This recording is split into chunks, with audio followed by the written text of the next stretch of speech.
Thank you, Speaker, sir, for this opportunity to speak in support of the Union Budget. Sir, the first budget of this decade may well go down in history as the budget which finally puts India into a double-digit growth trajectory. This will be remembered as the budget which will lay the foundations of a new India, which, unshackled and unbound, will go on to create prosperity for 1 billion Indians. Sir, this budget makes the highest allocation ever made in the history of independent India towards infrastructure development and capital asset creation. The budget promises to create the 21st century infrastructure needed for New India. This budget has made the highest allocation ever to the health and well-being of Indians. New India will not only be the youngest nation of the world, but this budget promises to make it the healthiest nation as well. Sir, this budget has also increased funds to buy new equipment and aid the military's modernization by a whopping 19%, the highest capital outlay for for defense modernization in the last 15 years. This new India budget promises to make our armed men and women more efficient and capable.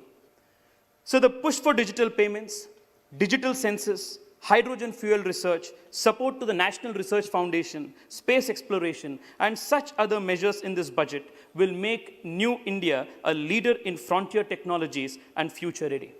Most importantly, sir, all of this is achieved in this budget without increasing any direct tax to any Indian taxpayer.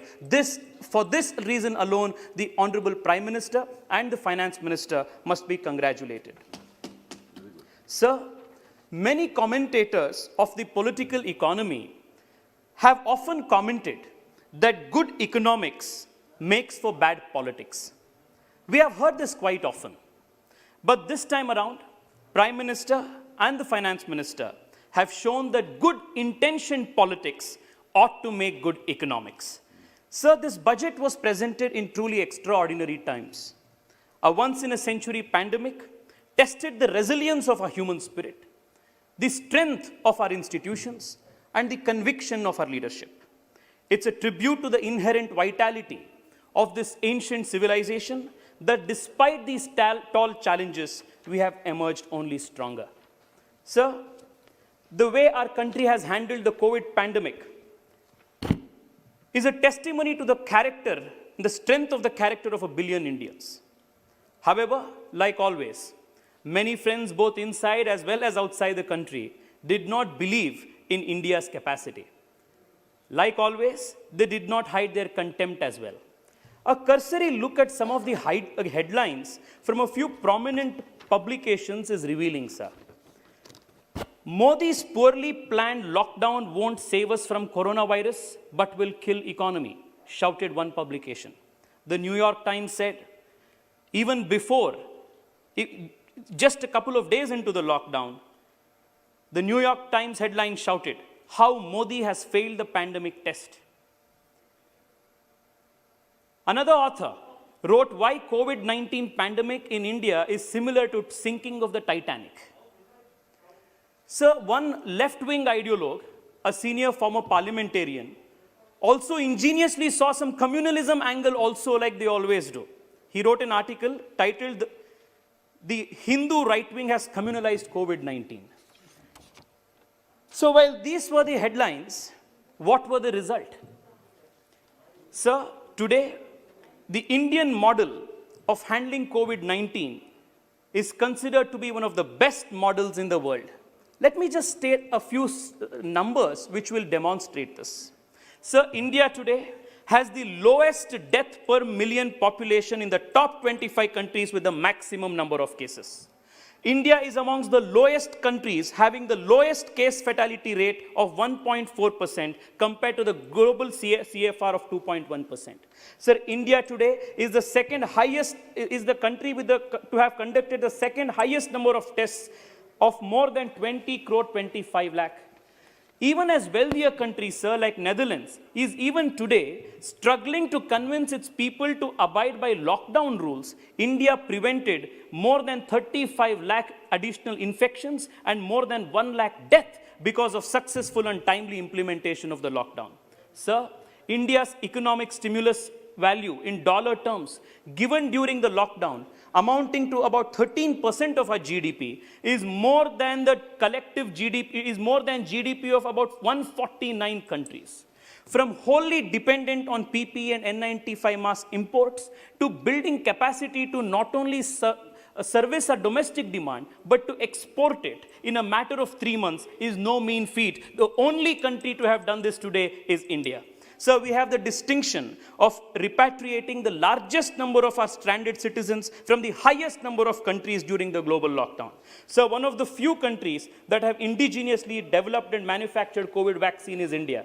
So countries manufacturing the largest number of vaccines as we speak, earning the goodwill as the vaccine capital of the world. So we have distributed vaccines, supplied vaccines to 15 countries, from Burma to Barbados, and 25 more countries are in queue at different levels. Sir, we are also the fastest country in the world to reach the 4 million COVID vaccine mark, an incredible feat in a country as diverse and as vast as ours. Sir, at this time, I also want to congratulate the Finance Minister for giving 35,000 crores towards vaccine distribution, towards vaccine development in this budget. Sir, in the course of the remarks, Dayanidhi Maranji very sarcastically expressed doubts on the credibility of the vaccine. He asked, why is the Prime Minister not the first person to take the vaccine? Sir, perhaps if this was old India, the politicians would have been the first people to take the vaccine, sir. This is the new India where the frontline workers, our doctors, our Safai Karamcharis, these people are being given importance, sir. So perhaps if this was old India, maybe the family of Dayanidhi Maranji, his grandmother, grandfather, Stalin ji, Udaynidhi ji, all of them, maybe they would be the first people to take vaccines, sir. This is new India. Therefore, we are not allowing politicians to take any privileges out of turn. The ones who are fighting for this country, the ones who are frontline workers, they will be prioritized in giving the vaccine, sir. Sir, at the same time, sir, I would also want to say, sir, a big question that needs to be answered today, sir. Sir, even in the face of such difficult challenges, if a country has shown the kind of strength, resilience to stand up to these challenges, if we are so blessed with such immense natural and human resources, so what kept the country so spectacularly poor for so long? Why did India, rather how did India manage to remain so poor for so long? So the answer to this question is very simple. India did not remain poor by chance. India remained poor by choice. So India did not remain poor by default. We remained poor by design. We remained poor by policy. So the most potent condemnation of this ingenuity of our erstwhile policymakers, of deliberately perpetuating poverty as a state policy, comes from the most eminent lawyer, Nani Palkhiwala. Sir, speaking in 1990, on the occasion of India's 43rd independence year, he remarked, and I quote, "The Economist rightly remarked in January 1987 that socialism as practiced in India had been a fraud. Our brand of socialism did not result in transfer of wealth from the rich to the poor, but only from the honest rich to the dishonest rich. We built up state-owned enterprises called the public sector in India. The sleeping sickness of socialism is now universally acknowledged, but not officially in India. No fewer than 231 public sector enterprises are run by the union government and 636 by the state governments. These public sector enterprises are the black holes, the money guzzlers, and they have been extracting an exorbitant price for India's doctrinaire socialism. There is a tidal wave of privatization sweeping across the world from Bangladesh to Brazil, but it has turned aside in its course and passed India by. The most persistent tendency in India has been to have too much government and too little administration, too many laws and too little justice, too many public servants and too little public service, too many controls but too little welfare. Every segment of the people's enterprise is festooned with red tape. From the very first decade of the Republic, the steel claws of the license permit quota Raj were laid upon the national economy, and even today their grip continues with insignificant relaxation. Sir, the quote ends here.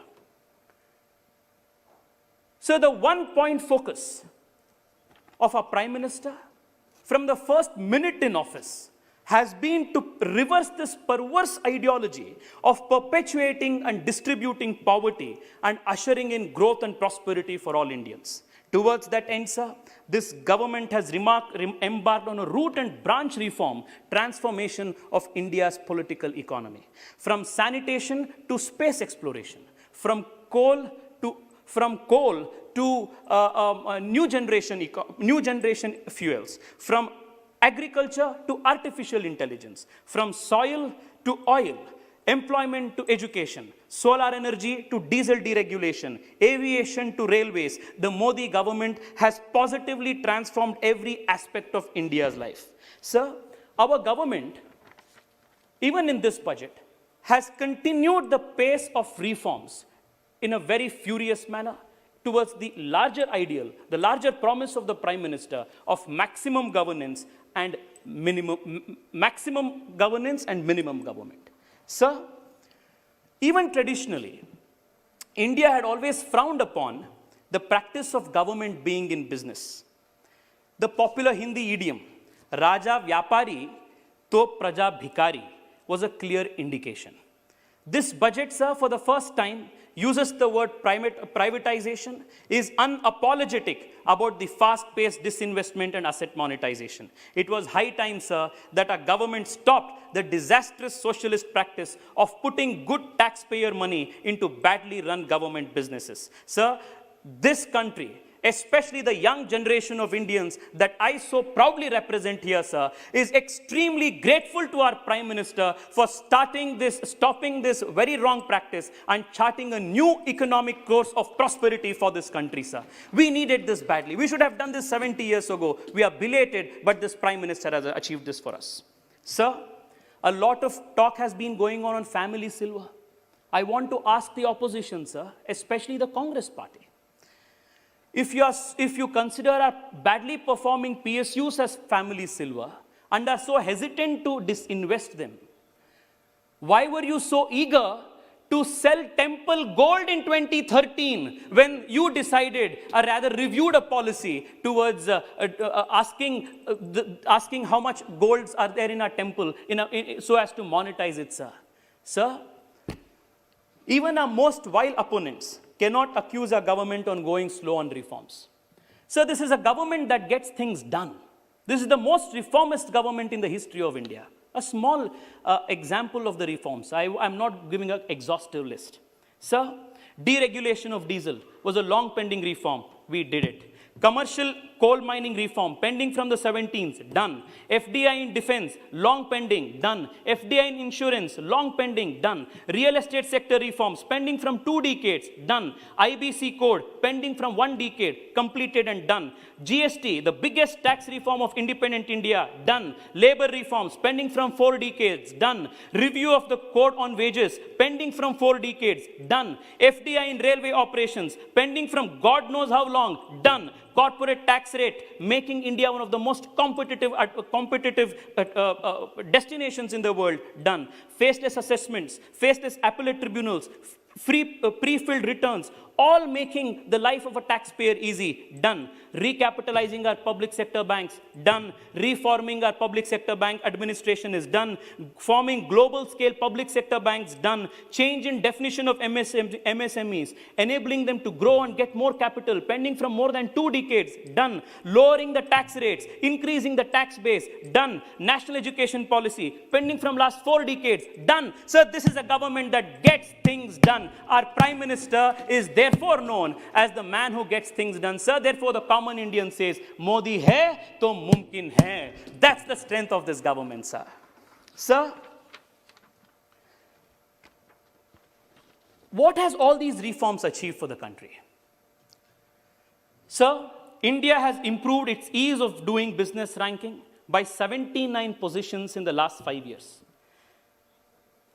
In the recent World Bank's Ease of Doing Business report, the country jumped to 63rd position among 190 nations. India also figured among the top 10 performers on the list for the 3rd time in a row.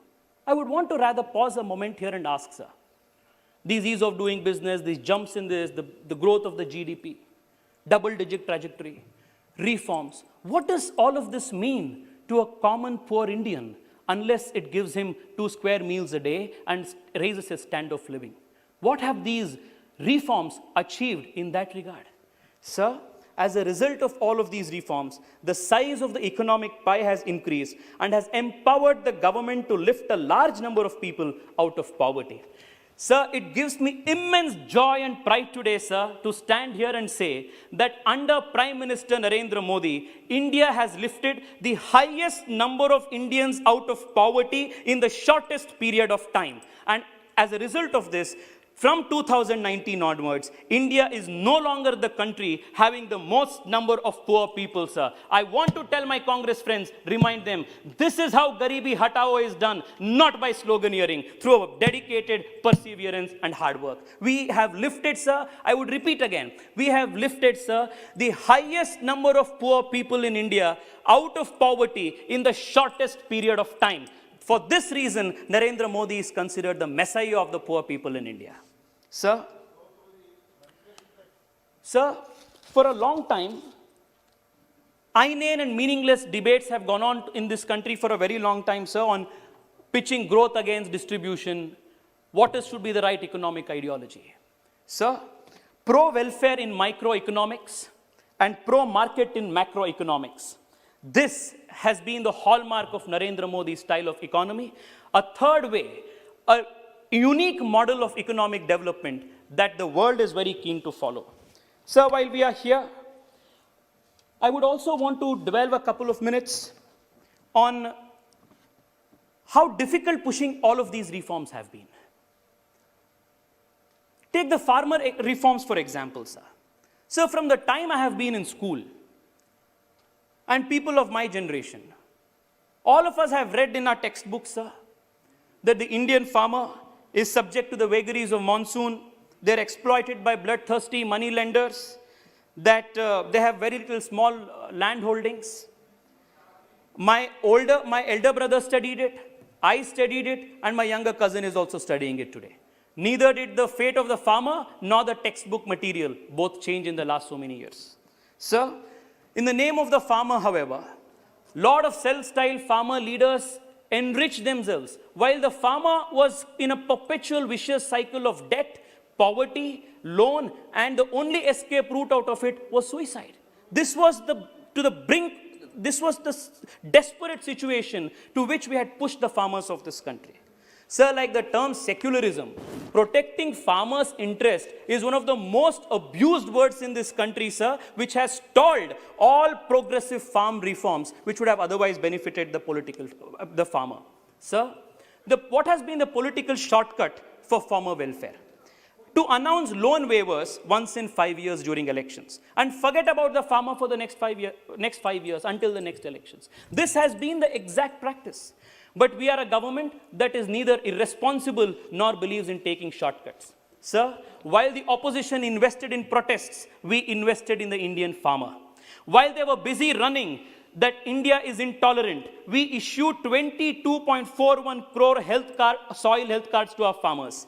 While the opposition was preoccupied in Shaheen Bagh, we built 10.75 crore toilets for the poor of India in villages from 2014, sir.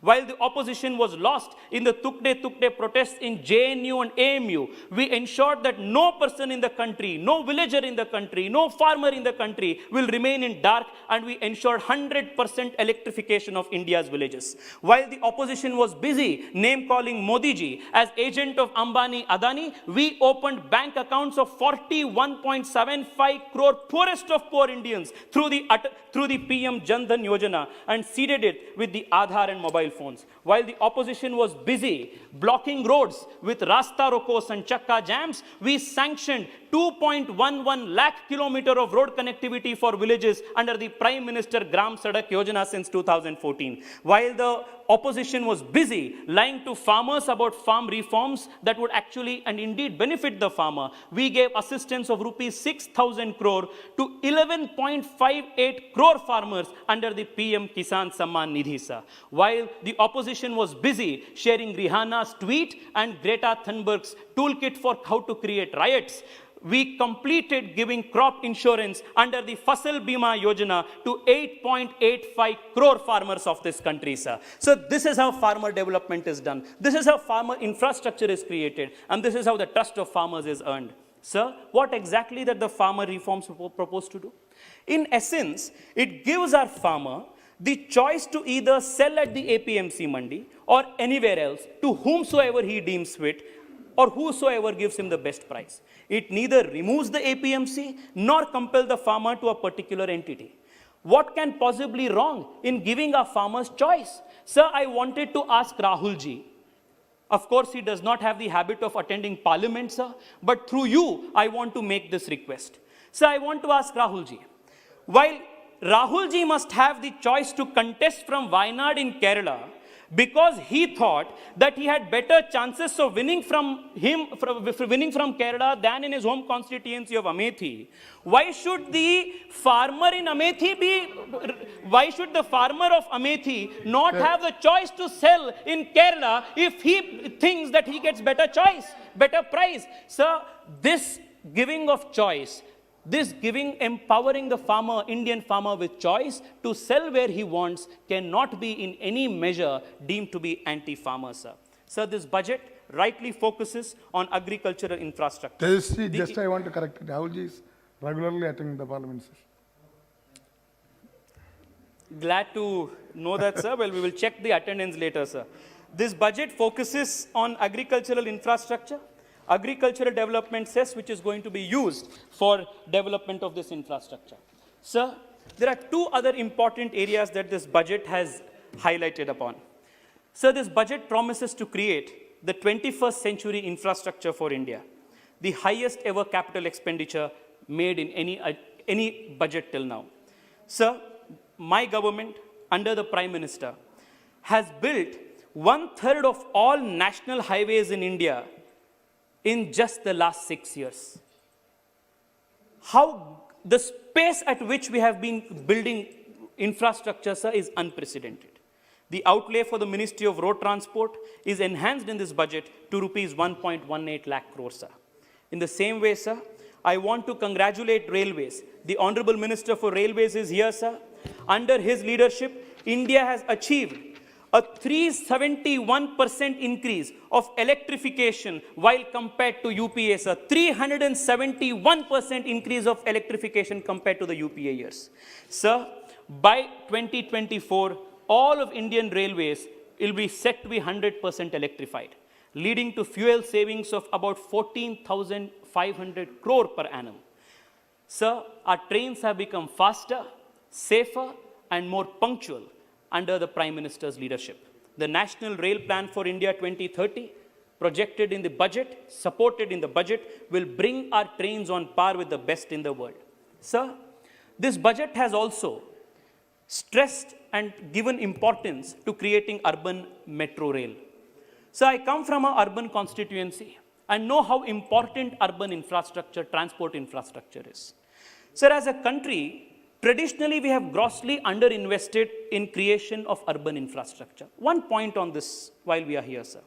While the London Underground was started in 1863, the New York subway was started in 1904. The Moscow metro began its operations in 1935. We were irresponsibly and cruelly late, sir, by almost 100 to 70 years. We have made a course correction now, and even in this budget, a large outlay has been sanctioned to creation of urban infrastructure. I thank personally, sir, the Honorable Finance Minister for sanctioning rupees 15,000 crores to Bengaluru Metro Airport line, starting from my constituency in Silk Board to the metro, sir. Any Bangalorean will know what a difficult journey it is to reach the airport, sir. The metro line will definitely help us in that regard.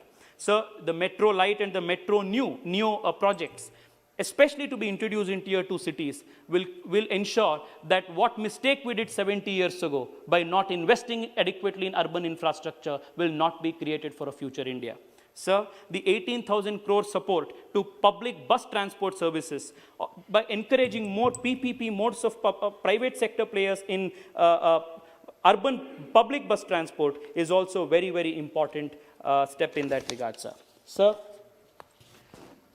this government has utilized tech infrastructure, digital infrastructure as the backbone for good governance.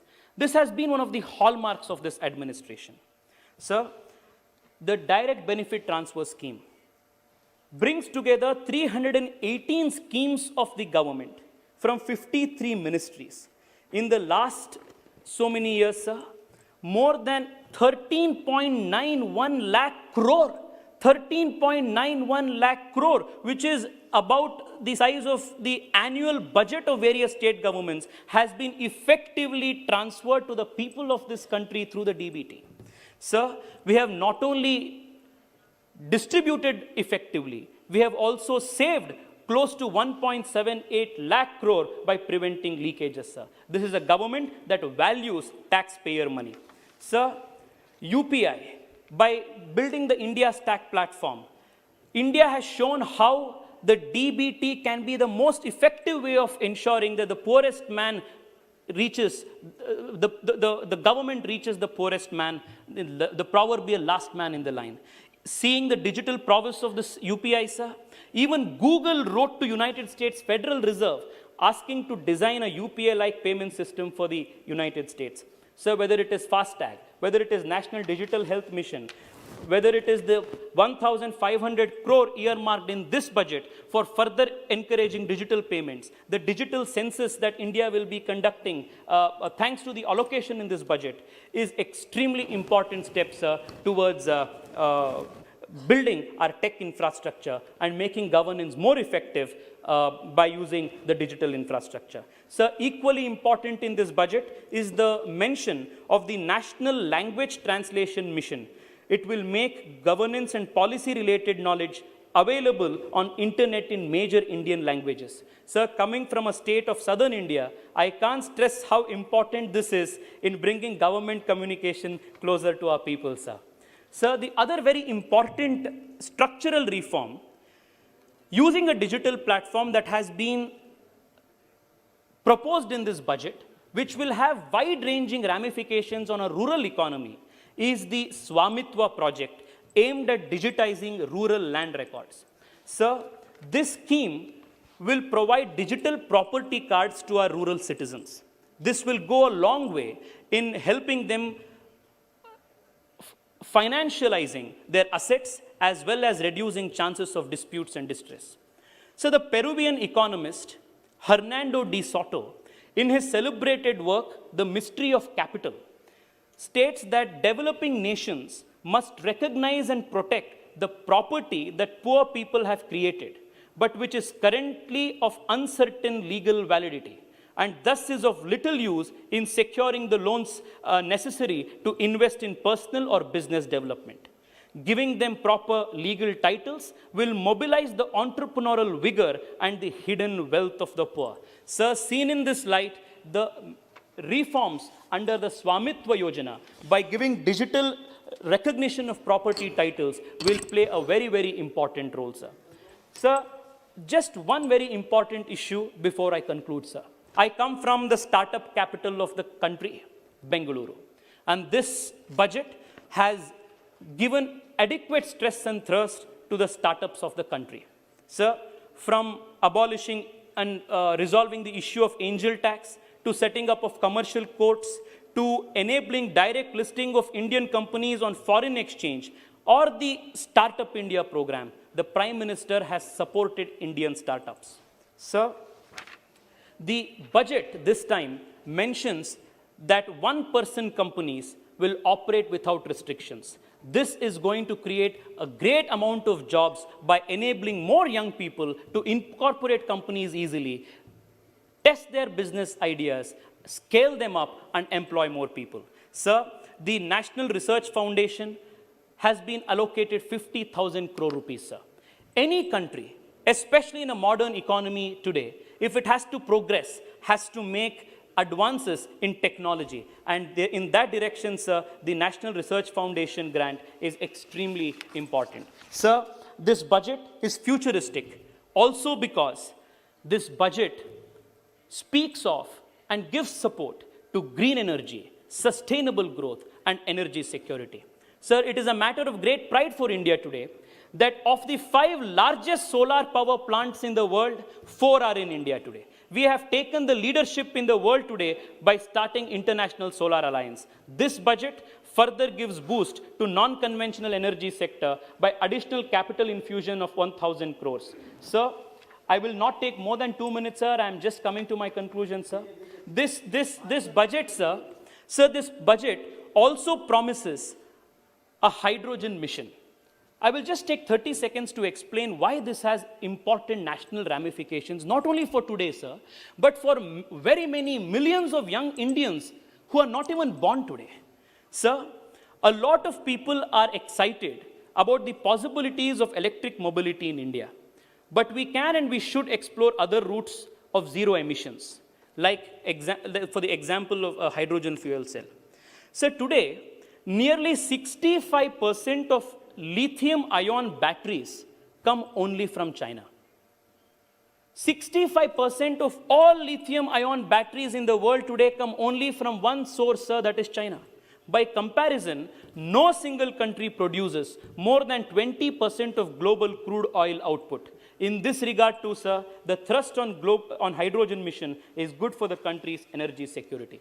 This budget also shows that we are sensitive and a responsive budget. Sir, whether it is bringing under the fold of the labor law reforms the new employees of the gig economy, or the reforms made to one nation card, or the amendment made to the Deposit Insurance Credit Guarantee Act so that the investors can have time-bound access to their deposit to the extent of the deposit insurance, are all in the direction of making showing that this is a more sensitive and a more extremely caring government, sir. Sir, you also come from the south of India, like I do. So what has this budget given to the south of India? One of the highlights of this budget has been the equitable distribution in terms of priorities, sir. Sir, I would want to take the case of Kerala, sir, from where you belong. Sir, Kerala, in this budget, has got 1.33 lakh crore. Tamil Nadu has got 2.9 lakh crore. Telangana has got 79,000 crore. Sir, and Karnataka, sir, my state has got 83,000 crore. Sorry, 1.76 lakh crore. So all of these states have got the highest allocation of budget compared to any of the previous budgets, sir. Sir, I would just want to conclude, sir, by understanding the importance of the Atmanirbhar Bharat. Our Prime Minister has given a clarion call for building a self-reliant India. The spiritual and philosophical underpinning of Atmanirbharta can be found in the Bhagavad Gita. In the Bhagavad Gita, Lord Krishna tells us, Uddhared Atmanatmanam Atmanam Avasadayed. Atmaiva Ratmano Bandhuhu Atmaiva Ripuratmanaha. Our rise is the result of our actions. Our fall is the result of our actions. We are our own friend. We are our own enemy. We are the makers of our own destiny, sir. Sir, together, let us build a prosperous India and let us make a self-reliant India, which is the hallmark of India's new generation. I once again thank the Honorable Finance Minister and our Thank you. dynamic Prime Minister for this forward-looking, futuristic budget, which will secure the future of New India. Thank you so much, sir. Thank you, Tej.